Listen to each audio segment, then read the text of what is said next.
Buenos días, mi nombre es Elizabeth Bejarano Moreno, soy enfermera jefe del área de radiología. El día de hoy hablaremos de la hipertensión portal. Vamos a hablar de su definición y su fisiopatología. Primero, ¿qué sería de la hipertensión portal? Tenemos el esquema del sistema portal, formado por los vasos sanguíneos que van a venir del sistema gastrointestinal y de la vena esplénica. Todo va a drenar a la vena porta, lo cual va a atravesar el hígado y va a tener sus divisiones y van a confluir estas en la vena hepática y todo va a drenar en la vena cava inferior. Entonces, la hipertensión portal sería el aumento de la presión en cualquier parte de este sistema. De otro modo, el gradiente de presión venoso hepático va a depender de la diferencia de la presión en la vena porta y la presión en la vena cava inferior. Alguno de estos tiene que estar aumentado para que se presente la hipertensión portal. A nivel normal, esto normalmente está en un valor entre 3 y 5 milímetros de mercurio.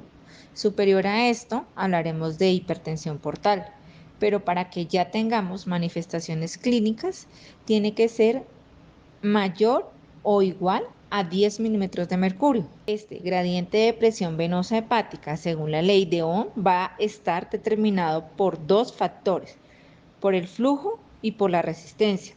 Entonces, tendríamos que al menos uno de ellos tendría que estar aumentado para tener una hipertensión portal. O bien el aumento en el flujo o bien el aumento en la resistencia. O tener una patología como la cirrosis, donde están aumentado el flujo y la resistencia. El aumento del flujo va a producirse cuando hay una vasodilatación periférica o una vasodilatación esplénica. Esta se vasodilata y tendríamos un hiperflujo. Y un aumento en la resistencia puede ocurrir si hay un obstáculo en cualquier parte del sistema venoso o el sistema porta, el cual me va a generar un aumento de la resistencia, o si hay una alteración en los vasos sanguíneos, una alteración en la morfología o una alteración en el parénquima hepático.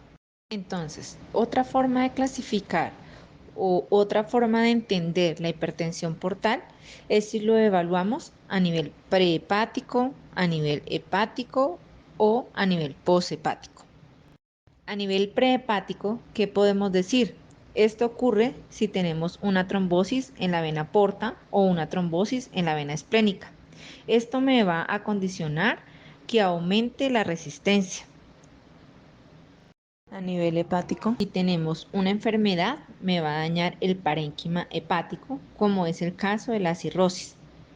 Va a haber una fibrosis y va a haber unos nódulos de regeneración. Y esto me va a condicionar a dos cosas: que la microvasculatura se va a ver afectada, lo cual va a causar un aumento de presión y también que va a haber una alteración del endotelio.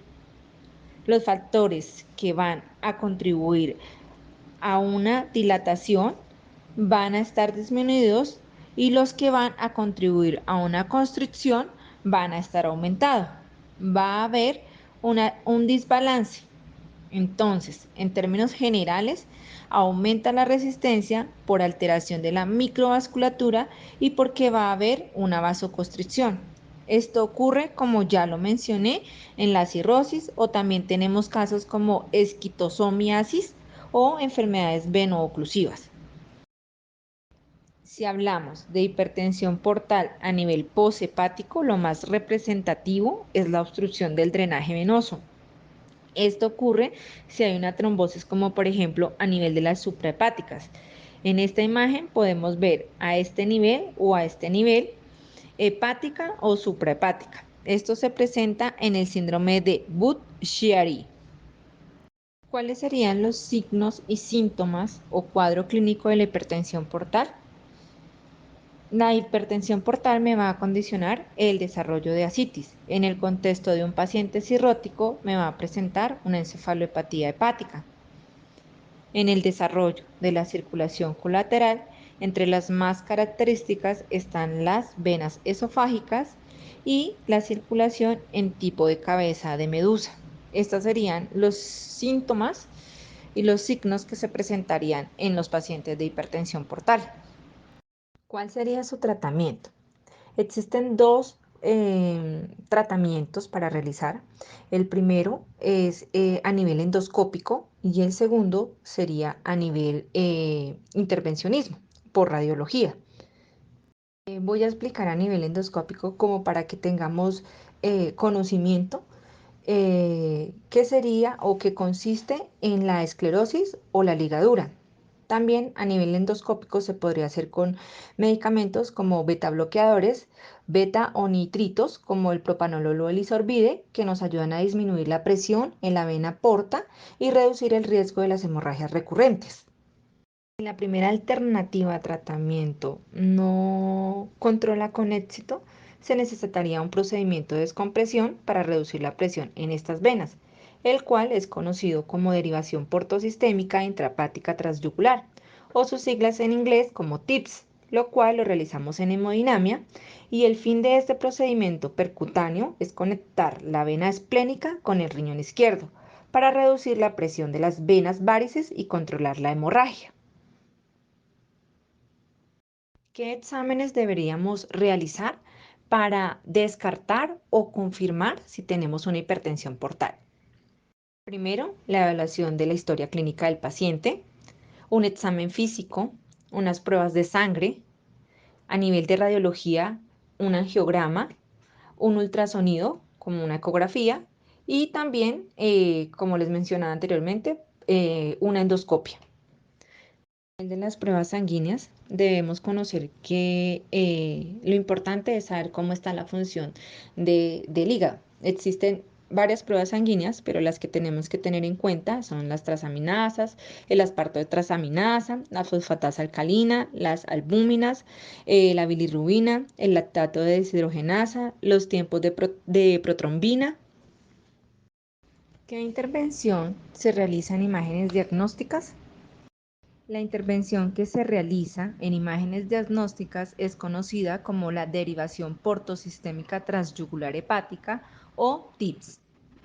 Debemos saber que cuando un paciente es programado para una derivación portosistémica intrahepática transyugular o TIPS, se deben tener ciertas indicaciones para este procedimiento. El primero es que debemos contar con un anestesiólogo con su debida valoración.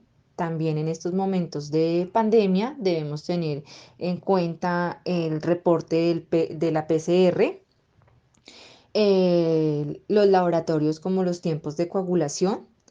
Se debe también tener reserva de hemoderivados, ya que como podemos ver en el video, es un procedimiento directamente invasivo en el hígado, donde lo que se trata es de conectar, o sea, como por decirlo así, como abrir un canal donde me permita reducir la presión de las venas y controlar las hemorragias y controlar las varices esofágicas.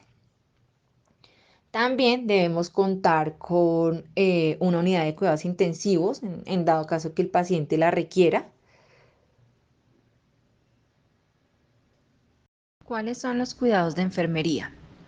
Primero, control de signos vitales, presión arterial, temperatura, frecuencia cardíaca, frecuencia respiratoria. Segundo, medición del perímetro abdominal. Informar de forma clara al paciente y su familia sobre la enfermedad y sus cuidados. Control de ingesta y excreción de líquidos. Uso adecuado de fármacos. Apoyo emocional al paciente y su familia. Vigilar presencias de sangrado, equimosis, epístasis, petequias o gingivorragia. Tener una alimentación balanceada, higiene estricta. Las normas de asepsia han de ser extremadamente estrictas en cada una de las técnicas que se realicen para el paciente. El reposo favorece a la recuperación tisular hepática y a la absorción de líquidos asíticos.